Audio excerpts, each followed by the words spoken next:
Morning, Mark Soderberg with ADM Investor Services with your morning ag outlook for Wednesday, April 23rd. Mixed trade here across the ag space overnight. Feed grains have drifted here a little bit lower, down 3 to 4 right now in the corn. Near session lows, 3 to 4 cent losses across the three classes of wheat as well. Soy complex still holding on to very modest gains, still up 1 to 2 in the beans. Bean oil has up 5 to 10 points, while meal is mostly steady. The soy complex for much of the evening trade was the upside leader, supported by another flurry of Chinese buying of Brazilian soybeans.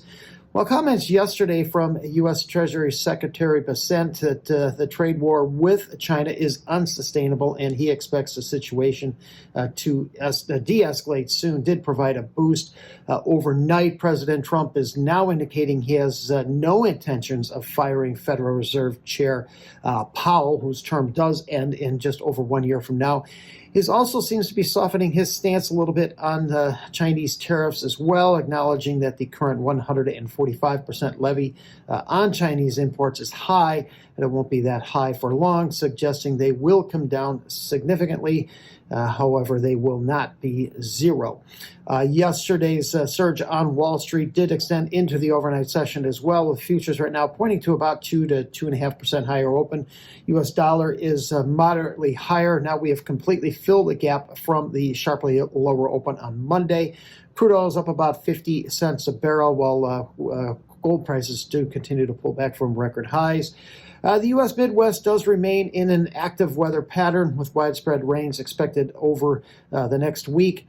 Heaviest precipitation totals expected across the southern plains and western Corn Belt, where 1.5 to 3 inches of rain are expected. While this will work to help ease the drought readings in these areas, it'll also slow down spring plantings.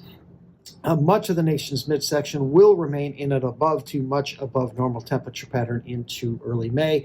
Mostly favorable conditions in South America as well. Drier outlook in Argentina should enable corn and soybean harvest activities to accelerate, while rains across some of the key growing areas of Brazil will keep their second corn crop yield potential high. Drier in the south and Rio Grande do Sul, which should benefit the remaining soy harvest in that region. Ethanol production later this morning is expected to come in slightly below last week's level of 298 million gallons. Production has now fallen below the pace needed to hit the USDA corn usage estimate now for the past 2 weeks. July corn did break through support at its 50-day moving average. Next support is at the 100-day at 477.5. While U.S. export demand does remain strong, there seems to be building a case for lower domestic usage, offsetting the higher exports, keeping U.S. ending stocks above 1.45 billion bushels. Favorable finishing weather in Brazil will also likely trigger higher production forecasts and added competition for new crop exports here in the U.S. The higher trade overnight in July beans did stop just shy of its April high at 10.59, pulling back. We have moving average support just below the market at 10.40. Inside trade for July oil as it consolidates just above the 48-cent level.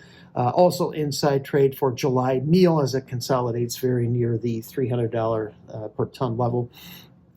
Inside trade for Chicago wheat, while Kansas City has fallen to its lowest level in nearly 5 months, however, so far holding above its contract low at 550.5, anticipating increased crop conditions with the rains expected this week. Thanks for listening, everyone. I hope you have a great day.